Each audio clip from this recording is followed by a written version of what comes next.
Mire, a mí me han preguntado, doctor David Diamond, ¿por qué su programa de televisión se llama Historia del Futuro? ¿Por qué el libro se llama Historia del Futuro o la página se llama Historia del Futuro? ¿Por qué? Sencillo, porque para Dios el futuro es historia, viejo. Escucha por qué. Historia es pasado, futuro es porvenir. ¿Y cómo pueden ser al mismo tiempo juntos? En una misma frase. Sencillo.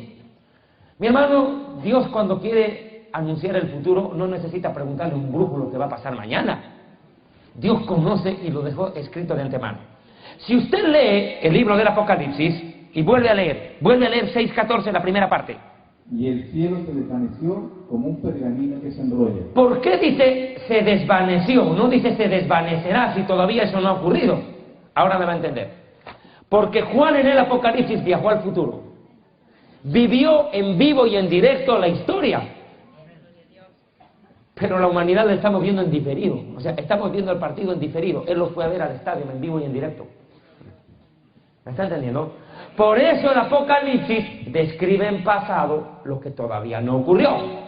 El Apocalipsis dice, vi un cielo nuevo y una tierra nueva, porque el primer cielo y la primera tierra pasaron. Pero Jesús en Mateo dice, tierra pasarán. Y en el Apocalipsis ya pasaron. ¿Cómo así? Es que Juan viajó en el tiempo. Y Génesis es un viaje al pasado. ¿Cómo Moisés dice, Dios creó de la nada los cielos y la tierra? ¿Acaso a él le consta? ¿Él estuvo ahí? ¿Vio? Dios le mostró. Dios le mostró. Yo para dar una conferencia de Génesis capítulo 1, verso 1, necesito 4 horas, solo con un versículo. Un hito.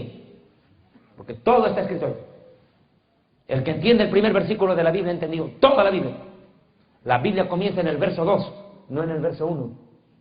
El 1 solamente es el título. Dios en el principio, o sea, ¿en el principio de qué? De la materia, el espacio, la luz, el calor, la energía, el movimiento y el tiempo. Termodinámica, pues mijo. En el principio del tiempo, de la materia, el espacio, el movimiento, la luz, el calor y la energía, creó de la nada, porque Dios no tenía materia prima, los cielos. ¿Y cómo creó los cielos? Mezclando agua con fuego. ¿Cómo es eso? Sí, la palabra fuego en hebreo es esh. Ahí agua, fuego y agua conforman shamayim en hebreo, que significa cielos. O sea que Dios mezcló elementos opuestos. El fuego con el agua los fundió para crear los cielos. ¿Qué cosa cayó en el diluvio? Agua. ¿Qué cayó en Sodoma? Fuego. ¿Qué cae en una tormenta eléctrica con granizo? Fuego y agua. Ahora miren, escuchen suegritas, atiendan. Vale para ustedes. Atienda. Dios creó los cielos y la tierra. ¿De dónde creó la tierra Dios? Del agua. Pero ¿cómo puede sacar tierra del agua? Si Dios fue capaz de mezclar el agua con el fuego, ¿cómo no va a sacar sólido de líquido? ¿Cómo no va a poder? ¿Y dónde dice la Biblia que la tierra viene del agua? Segunda de Pedro 2. Estos ignoran voluntariamente que en el tiempo antiguo fueron hechos por la palabra de Dios los cielos y la tierra, que proviene del agua, y por el agua subsiste, por lo cual el mundo entero pereció anegado en agua en los días de Noé. O sea, la tierra proviene del agua, compadre. La tierra salió del agua. Porque las leyes de la creación eran leyes de embriología, y las leyes de la embriología son muy distintas a las de la anatomía. ¿O no? Claro. ¿Quién puede entender que dentro de la panza de una mujer, de la barriguita, de la guata, barriguita, ¿no?, haya un bebé en agua, nadando durante 9 meses ahí en el agua, y no se ahogue? Sale del vientre, déjenlo en la piscina 3 minutos, se muere. ¿Pero cómo así? Para que vea, las leyes de adentro no son las leyes de afuera. Las leyes de la creación no son las leyes post-creación. ¿Y cuál es el margen? El día del reposo. Hasta el día del reposo de la creación, todas las leyes eran distintas a las que hay después. ¡Ay, qué rico salió el sol! Chévere. Ahora escuchen. Para verles mejor, dijo el lobo apóstol. Ahora escuchen. Vuelva al tema. Ya, caperuzas, esperen. Escuchen. ¿Puedo explicar creación? Ya me están apurando, que ya tienen hambre. Me están profetizando. Profetizando. Hambre. Sopaipilla suena. Si pactas con una sopaipilla, sí. Ya, mire, escuche, hay un problema aquí con este tema de la creación. Alguien léame Génesis capítulo 1, versículos 2 y 3. Le voy a explicar algo de la creación, que le va a servir para toda su vida. ¡Ya, pues! Y la tierra estaba desordenada y vacía, y las tinieblas estaban sobre la faz del abismo, y el Espíritu de Dios se movía sobre la faz de las aguas. Y dijo Dios, sea la luz, y fue la luz. Una marea de contradicciones. Y la tierra estaba desordenada y vacía. Bueno, si está vacía, ¿cómo es que hay desorden si no hay nada? Primera contradicción. Mala traducción. Sí, señores. En el hebreo, ¿qué dice? Bereshit bara Elohim, vet hashanamayim, vet haaretz, hayetat tohu, va bohu. Ahora aquí voy con esto. ¿Qué quiere decir con desordenada y vacía? En el hebreo utiliza dos verbos. Tohu, va bohu. ¿Qué quiere decir esto? Que la tierra surgió en estado caótico, asimétrico, no tenía forma, no se sabía si era cubo, cuadrado, rectángulo, triángulo, diagonal, no sabía qué era. Era asimétrica cuando surgió la tierra. Y llegó a estar, dice, tohu babohu, o sea, un proceso formativo del planeta. Llegó a estar simétrica, con forma, pero vacía de animales, plantas y humanos. Eso quiere decir. O sea que cuando la tierra surgió de las aguas, no era un redondita, no tenía forma. Surge, no desordenada y vacía, como traduce la Valera, que no se aproxima en lo mínimo al original. Segundo problema, surge una teología falsa de que el diablo se había caído y destrozó todo. Mentira, si no había ni siquiera el diablo creado. No habían creado al diablo, el diablo aparece en el tercer día de la creación. ¿Cómo pudo haber destrozado si no existía? Entonces usted está diciendo que Dios creó en desorden. Oye, hermano, las cosas no siempre aparecen por arte de magia listas. Dios forma. Dios no dijo, hombre, aparece, ¡pum!, y apareció. No, dice que lo formó. Y cuando ya lo tuvo listo, ¡pum!, sopló vida. O sea, hubo un proceso de formación al ser humano. Dios creó a Adán y Eva, no a Adán y Esteban. Así que los fletos, arrepiéntanse. Claro, ya más claro. Mariposas. Ahora escuchen. ¿De qué se ríen, pues? ¿Es verdad? ¿O acaso Dios creó a Adán y Esteban? Ahora miren. Apostolito. Miren, ahora escuchen. Atiéndame, aquí hay un serio problema. El versículo 2 del Génesis, los judíos lo leemos de atrás adelante. No en el orden en el que está escrito. Para poder entender el Génesis 1-2 hay que arrancar de la última parte. El segundo versículo está partido en 3 fracciones. La tercera fracción dice, y el Espíritu de Dios se movía sobre la faz de las aguas. ¿Qué quiere decir? ¿Que todo el universo era H2O? No, sino materias en estado líquido. Todo era estado líquido. No existía lo sólido ni lo gaseoso, todo era líquido. No agua, precisamente, aguas, quiere decir líquidos de distinta índole.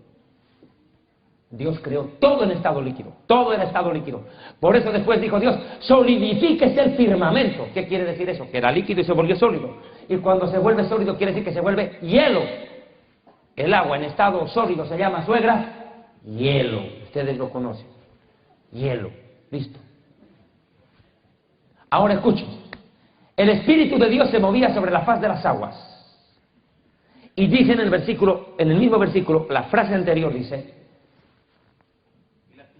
y las tinieblas estaban sobre la faz del abismo. ¿Qué quiere decir esto? El universo, ¿qué forma tiene? Cóncavo. El universo es cóncavo. Es una batea. Y llena de agua. A oscuras, porque no había luz. ¿Cuál era el panorama? Usted está en un barco en alta mar a las 3 de la mañana, totalmente oscuro, no se puede ver la luna, no se puede ver las estrellas, no hay luz dentro del barco. ¿Qué siente usted? Un oleaje, pero no hay nada que ver, todo es oscuro. Ese era el panorama de la creación. Y mire lo que hace Dios. Ordena a Dios que salga la tierra de las aguas. Sale la tierra de las aguas. Y cuando sale, ¿cómo surge? ¿Redondo? No, no surge redondo. Sale asimétrico. Por eso dice, y llegó la tierra a estar simétrica, pero vacía, o sea, despoblada de animal, planta o humano. Pero ya con forma. Cuando trazabas la faz, dice, en Proverbios 8 dice un versículo, creo que el 32, dice, Y cuando trazaba el círculo sobre la faz del abismo, allí estaba yo. Habla la sabiduría. ¿Quién es la sabiduría? El verbo. ¿Quién es el verbo? La palabra. ¿Quién es la palabra? El Mesías. Por eso dice, en el principio Dios creó. Y en el principio, ¿quién es? El verbo. Porque en el principio estaba el verbo. ¿Me entendieron? Por eso dice, por la fe entendemos que el universo fue creado por la palabra, el verbo o la sabiduría de Dios. De modo que lo que existe fue hecho de lo que no se veía. Por la fe entendemos. O sea, el error de los científicos es creer que por leer la Biblia dejarán de ser inteligentes. Y el error de los cristianos es creer que por leer la ciencia perderán la fe. Están mal. La ciencia explica la fe. No combate. La verdadera ciencia es la comprobación de lo escrito. El problema pasa porque algunos giles entienden al revés las cosas. El hombre viene del mono. Y los gorilas dijeron, ¿y nosotros qué nos tenemos que con estos giles que hemos hecho nosotros aquí? ¿Quién que lo vienen a acusar de ser padre de estos herejes? Terrible. ¿Cómo? A un gorila le preguntaron, gorila, el hombre viene del mono. Y el gorila dijo, espérate, voy a ir a preguntar en la Biblia si eso es verdad. Mire, gorila no era ningún tonto. ¿Gorila qué? Ahora, si tú crees que tu abuela era King Kong y tu bisabuela era Chita, ese es tu problema. Es tu problema, mío no. Es más, si quieres te ofrendo una banana. Sí, en serio, cuando los monos escucharon que venían, que eran los ancestros de los humanos, protestaron, hicieron hasta huelga de hambre. No les gustó para nada la comparación, era un auténtico insulto. Porque los gorilas no abortan, no asesinan ni matan. Son buenos tipos. Amén. Ahora escuchen, atiéndanme. El problema pasa porque por la fe entendemos que el universo fue constituido. ¿Qué quiere decir constituido? Creado y formado. Por la palabra de Dios. Por la palabra, que es el verbo, el Mesías. Ahora aquí viene un problema. El versículo 3 es un dolor de cabeza para los científicos. Terrible dolor de cabeza. Léelo. Y dijo Dios, sea la luz, y la luz fue. Vayomer Elohim, en hebreo, Vayomer Elohim, y dijo Elohim, sea, y fue. ¿Cómo puede ser eso? Sea y fue. Sea es futuro, fue es pasado. ¿Cómo puede ser que esté el mismo verbo, o sea, la luz aparezca en futuro y luego en pasado en el mismo versículo? ¿Qué es esto? Una locura. Escuchen. La luz de la cual está hablando no es la luz del sol. Era una luz sobrenatural que venía desde el mismísimo trono de Dios. Y no es como la luz del sol, que ilumina solo a un lado del planeta Tierra, en otro lado es noche. No. E ilumina la Tierra nomás. Bueno, y los planetas de la Vía Láctea. ¿Y qué pasa con los planetas vecinos que no tienen sol? Entonces no está hablando de la luz del sol. No está hablando de la luz del sol. Está hablando de una luz sobrenatural, celestial, que ilumina no la mitad del planeta Tierra, ilumina el universo entero, por igual. No es que allá era noche o allá había sombra, no, iluminó todo, todo por completo, no había lugar, no había espacio en sombra, cubrió de esa luz. ¿Me está escuchando? Ya, esa luz trajo vida. Los científicos dicen, Big Bang, boom, explosión, pero claro, eso después explosión de luz, calor, movimiento y energía. ¿Qué quieren? Hubo luz, claro, hubo una explosión violenta. Ahora, Einstein creía, al igual que los griegos, que el universo era estático, inerte, sin movimiento ni cambio trascendental. Eso creía Aristóteles, Sócrates y Platón. Porque cuando estos cuates salían al frente y miraban al cielo, miraban el mismo sol, la misma luna, las mismas estrellas, las mismas constelaciones, pero los tipos miraban desde abajo. Pero cuando se inventó el telescopio, y el judío Galileo Galilei también perfecciona el telescopio, observan que las estrellas se mueven, que se trasladan. Entonces el universo no era estático como Aristóteles pensó, como Einstein pensaba. Einstein, pese a ser judío, creía que el universo era estático. Después Einstein tuvo que pedir perdón y dijo, me arrepiento de lo que dije. El universo tiene movimiento, y si tiene movimiento tiene masa. Y la masa se desplaza de acuerdo a su peso. Los más gorditos se mueven más lento. No, ¿verdad? Ahora escuchen. Quiero que me atiendan esto, que hay mucho desorden, como se para la expresión. A ver, miren. Esta situación de la creación se ve afectada cuando ve el versículo ahí, sea la luz, y la luz fue, esa luz ya no es la misma luz que existe hoy. ¿Hasta cuándo duró esta luz? ¿Por qué dice sea la luz y fue la luz? Porque esa luz duró hasta el tercer día de la creación, hasta el tercer día nomás, porque en el cuarto día fue creado el sol. Y aquí viene el problema. Una vez un científico en el Ecuador me pregunta esto, me lo topo en un avión viajando entre Guayaquil y Quito. Este cuate venía desde las Galápagos, ya, donde postularon justo el origen de las especies de Carlos Darwin, las Galápagos en el Ecuador. Bueno, ya, yo en el avión me encuentro con este cuate y me pregunta, y me dice, entonces, ¿cómo usted explica, me dice, que la fotosíntesis es necesaria para la producción agrícola? Yo le digo, pero aquí está el problema. Si tú crees que el origen en la vida está en determinar desde cuándo hay plantas en la Tierra, estás mal, porque eso es lo que los científicos creen. Dice, si nosotros descubrimos geológicamente desde cuándo la Tierra produce vegetación, entendemos que comenzó la fotosíntesis y por ende comenzó la vida. Yo le digo, usted está mal.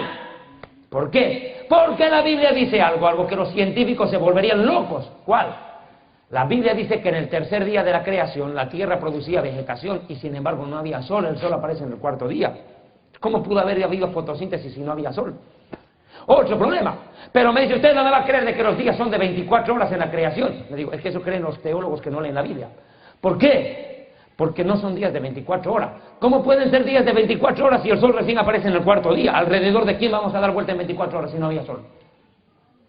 O sea, los lapsos de tiempo no eran de 24 horas. Eran lapsos de tiempo bastante largos. Los científicos dicen que eran millones de años. ¿Quién sabe? Y tienen razón. Porque no se olvide usted que el tiempo en el vientre no es el mismo tiempo afuera. Los tiempos de formación no son los mismos tiempos de fuera de formación.